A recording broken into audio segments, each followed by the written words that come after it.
On today's Minute of the Apes, Richard has caffeine. I'm curious. Are you ready for a tease? Not injecting to my veins. I mean, it still takes about 2 hours from back to caffeine effectiveness. You are such a bitch. Fuck off. Oh my goodness. Take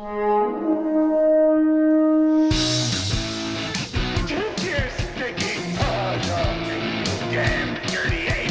What is the divine bomb? The only good human is a dead human! Where there is fire, there is smoke. The minute of the apes. The minute of the apes. The minute of the apes. The minute of the apes.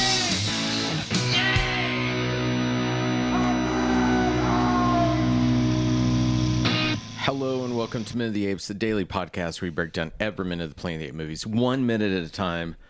I'm Todd. The quiet one across from me is Sean, but golly, tell me to F off. It was all That was kind of playful. hard, wasn't it? Yeah. What was so hard is I really thought we were going to end it, and when you said fuck off, I hit the wrong thing. Yeah. And I couldn't cue the music. That's actually the reason I went, God. I was like, shit. Wow. Okay, it's Friday, so I'm kind of scared of Richard. I'm just How is everybody this Friday morning? Doing good. I'm waiting for the caffeine to kick my second dose of caffeine to kick in. We're all waiting, so we're just going to sit here and watch here. Tell us when. Watch it actually pop up. I don't know. How much caffeine is in that thing? Like 140, 150 milligrams. Wow. Holy shit. That's not a lot. It isn't? Mm-mm. I thought that was a lot compared to, how much does like a Coke have in it? That I don't know. A cup of coffee typically is somewhere in that 70 to 120 So that's like 2 cups of coffee right there. ish. Yeah. So considering I'm on my 4th, I'm ahead of you, bitch. That's right. That's So the you're reason I'm like, motivated. come You're motivated. on. Make this thing happen. 34 milligrams for a 12-ounce can. Oh, 200 milligrams. What's that? 34 for Coke. Okay. Well, this hang is on. 200 You have milligrams. 200. Okay, what's the average for a cup of coffee? Hang on a second. And if it gets into different roast, I'll tell you what I use. 95 milligrams. For Yeah. So So this 2 is cups my of 4th. So when cups you of coffee. finish that, yeah. So it's 200 for that. Mm-hmm. Okay, that's not bad. That's not bad. So I typically have somewhere in the Man. I typically have somewhere in the 300 to 400 range of milligrams of caffeine a day. I don't drink coffee. I don't know why anybody wants to know that, but 500 is about where you begin to get into affecting the liver and kidneys, and consistently having above 500 over several weeks or days could actually cause damage. Jeez. FYI. Considering I usually have 3 cups of coffee a day, I don't think I get to No, that. you're about 300 then if that's 95 Yeah. on a cup of coffee. Yeah. Yeah. Today I did the 4th just because of, as we talked about yesterday, or whatever, Richard and I both have partaken too much and need to wake up, so that's why I was pushing the 4th. Is it kicked in yet? No. Yeah. Yeah, so caffeine has caffeine does have a very relatively quick effect, but it's about 2 hours afterwards, is my understanding, when you hit peak really? caffeine. Okay. And then its half-life decreases after that. Okay. All right. I could be wrong, but that's the last thing I read about. Let's all go Yeah, to let's a talk about very- sorry. Let's go to a very downtrodden talk about the apes. Sean? Sean. All right. 75. We're going to start minute 75 with Colt saying clever, Todd hitting his elbow, and we're going to end with the nets being dropped on mutants. All right, here it comes, minute 75. I'm excited about this. Yeah. Here it comes, minute 75, Battle for the Planet of the Apes. Clever. I was told how you chose your own name. But every Caesar must have his Brutus. Did you know that? Ape? Do you understand that? Ape! And now Ape City is about to lose its king. No, Colt, no!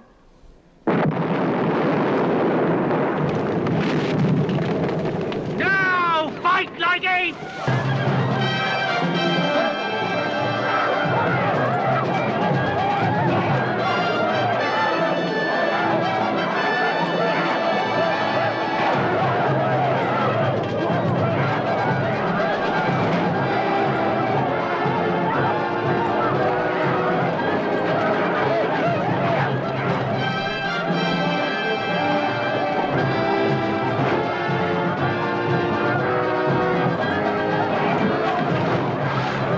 As of minute 75, we have a rapidly dwindling village worth of apes and humans, plus a shrinking ghost city worth of radioactive people, and no more corny. Visually, we get shots of Culp circling with Caesar, get a tight shot of Lisa's eyes as she watches in, and the whole thing goes back and forth until we see Virgil tossing something that explodes. A car goes careening down what looks like an odd ramp in the middle of the city that seemed rather flat. It explodes. Caesar does the famous line of "now fight like apes," and suddenly the apes, all that were laying on the ground, jump up and begin fighting back. They throw nets. They've blown up Culp's Jeep at some point, which I don't recall ever seeing when that happened, but it is now smoldering. Nets and nets and nets are thrown. Apes are beating up the humans, and that's where we end this minute. So let's start with what Culp is saying to Caesar. How he's clever, from how he chose his name randomly from a book, you mean? In which How's that clever? I still don't understand why that's even relevant at this point. Of all the things that could be clever, I mean, Caesar I would say- overthrew his Yeah, I was people. about to say, That's clever. leading a revolution is more clever than picking your name out of a book. Right. Yeah. But the one thing that stands out to me, that every Caesar must have his Brutus. It's been forever since I've read all that stuff. But wasn't Brutus a trusted Friend, yeah. 'cause friend and ally? So I had every Caesar must have a Brutus. That's got to be Aldo. Yeah. And that's when you find out somehow Aldo was conspiring with the mutants all along to take out Caesar, and that's been the whole plan that they wanted. Exactly. It just hits, and it's like, okay, I get what you're saying is that Brutus is the person that brings down Caesar, but the tragedy of that is a that friend did it to you. That's yeah. right. A friend stabbed you in the back, and I had the same thing as like, that would be so great at this moment if Aldo stepped in behind him. Yeah. That'd be sweet. But And that's why they weren't there this whole time, yeah. by the way, Richard, every Caesar must have his Brutus. I'm just gonna make you my Brutus at this point. All right. So, okay, So, yeah. It was just it's a when was this master plan concocted of everybody play dead? right. No, I mean it yes. I mean, I don't But before we move on to that, I just have to say one more thing about Culp and the whole thing. Did anyone think the way he's holding this gun is the most odd? No, you know what? He reminds me of that couple that just got pardoned by the governor. doesn't know- they were doesn't holding know. they were holding the Yes. holding it against the It's like protesters, the the marchers. weird Yeah, kind of like holding yeah. a gun. It's Like I because don't when really you know how hold old a one. gun, you hold your arm extended, not with the Or elbow. Even if you did Broken, this yeah. down almost by your hip, you're just Hold up, holding it. Photoshop him in that scene with the two of them holding Yeah. their guns because that's what looks so awkward. Consider that done. The playing dead, they could have set it up properly with Cornelius earlier in the movie when he was playing dead with the army and oh mom, I'm playing dead. Oh, Just like good just thought. like we were taught to do or something like that. You just throw in a little bit more sentence Yeah, of that would've hey, been this nice. is something that we were taught. If an army's coming and we don't think we can beat them, play dead. Right. that would have been a But nice setup for this. I don't particular think moment. I don't think that was the intended beat behind that I- moment earlier. to the point about them playing dead, to the barricade, to the fallback to the city, all of that. There's just a complete lack of military leadership to believe any of this stuff is happening Right. on a plan that we're just not. We're not given insight into what the plans are, and I understand why there's an element of surprise we'd like to have for that. But there, again, it just feels like there's no sense of leadership in this happening because Aldo's not there. Caesar's not telling people what to do. He's not dictating something to anybody. Well, then with Lisa's no Culp no, if I'd had a shot of him pulling the hammer back on the gun, that would precipitate her saying no, don't do it. Even that, and then that becomes the catalyst to the succession of Virgil throwing. Was this planned all along? That Again, even yeah. she's in on it? Because I'm like, how is that a signal? Because she says it, and that's when we get Virgil tossing the whatever he has. I'm lost. He tosses whatever he has. It He's detonates. got an arm, yeah. It detonates near the Jeep, but then like 2 seconds. that is true. Detonates near the Jeep, and then like 2 seconds later, we have the car now on fire, careening down the thing, and I'm like, where did that come from? Yeah. Well, you answered, and I didn't catch that. Whatever he threw, Yeah, hit the that's when Jeep, he and blew up that's the Jeep. whenever the Jeep was on fire. It's Yeah. like, what? I didn't catch that. That's what Where he his was throwing grenade it. hit. But okay, so that car That's empty. That's one of the mutants' cars, right? Yeah. How did they get that fucker up there and when they're all acting dead, put something in it and start pushing it? Because I'm sorry, a car is not something, even if it's on that, you've got to give it a push. You got to get it going. It doesn't just go down the hill.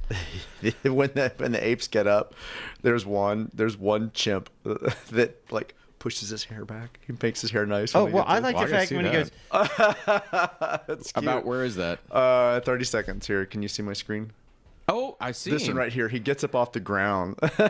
He does his hair. I'm going to tell you what he's doing. That's a pullover mask. He's keeping the wonder- mask on. Watch. Here. Yeah. oh, yeah. Well, I do like. Hey. Well, when Caesar said fight like apes, apparently that means running around and flapping Right. your arms about. Now, I've got to take it. We've talked about 10-year-old versions of ourselves with this. Were you ape fighting like that? I'm telling you that my friends that I grew up with probably all hate me because I can't tell you how many times that I would say, "No, fight like apes," and I'd run around. Ah! It was literally probably amongst my favorite moments from all these movies. I mean, this is a much better battle tactic for them rather than shooting weapons because the weapons felt like they were kind of out of nowhere. You know, I would have liked to see them kind of leap more out of trees necessarily than just launch netting from trees. How did they have these nets hiding up in trees that the army just didn't go? Oh, nets up there. Well, again, we weren't really shown any of the battle-ready plans. Like, it might have been interesting to see them preparing for the mutants' army with small cues that wouldn't have revealed too much, but would then not be a complete surprise when we see it here. Yeah. Nets being put up in the city might be one little thing you can kind of see them. You could see them bringing nets into the city, and that would kind of trigger that. Just because you brought up the guy that does his hair, my favorite is at about 32 seconds. There's one chimpanzee in the middle of the frame. There's a rock in front of him. And he literally does the biggest Peter Pan leap over that rock. Yeah. I was like, that's some exaggerated shit right there. But I find it incredibly exciting. I agree that this is a great tactic for them. I just wish it had been set up a little bit better. You know, it is that fine line of how do you set up something like this to where you're like, I remember that without going, oh, you've telegraphed that.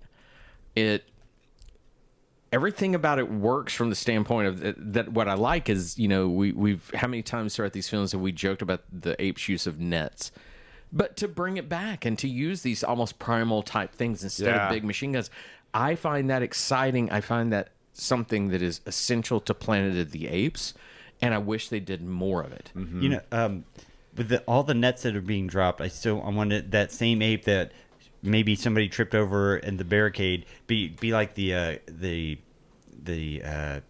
in Apollo 13 there's a guy that didn't know how the limb was going to work when they fixed everything and moving all the parts around, and it worked. He's like, see, I told you it would work. I told you it would work. I want that same guy with the nets. See, I told you the nets would work. One net, two nets.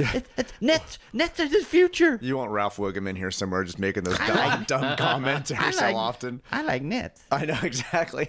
That would be funny.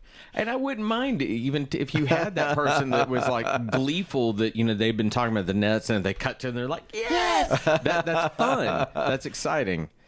Well, we do see gorillas fighting in this moment. So there were definitely gorillas behind that aren't with Alder. I mean, there's that one shot at about 57 seconds where I can count at least 1, 2, 3, 4. Oh, yeah, I can see some, yeah. So, no, gorillas are in this scene, and there were some gorillas in the previous Right. scenes as well, just for the purple costumes stand out so much, but they didn't seem to be leading anything. They were just kind of there. As They don't part have of any, part of the extras. One thing I do find really odd, and I'll start with the gorilla shot here, is I don't find this odd. I find it telling of Conquest how we had those shots of the rifle butts hitting faces and blood, and they 100% said this is a kid film, so we don't cut in on those types. all the violence is wide. But when we get to the next shot, which is the humans running away and a net falls down on them, I would have killed for a tight shot of them looking afraid. Because that is the one thing we don't get in this battle. We don't have any intimacy within the people and seeing the fear in their eyes. That would have escalated that next point. But, you know, for all the limpness of some of the previous minutes, this minute at least gets to the point where there's a lot of excitement. It pays off. You know, again, 10-year-old Todd loved this moment. Yeah, I lived to watch this moment. And they just let that Jeep burn. There is still over in the background. You get a little piece of fire happening over by the barricade. Right. So there's only three things you see on fire: the Jeep, that car that they suddenly explode and careen down the thing, and then you see some fire off at the barricade just a little bit, and it gives a sense the barricade's not really that far away because you can see it in the background for some of the shots. Right. Well, exciting moment. Yeah. The film is leading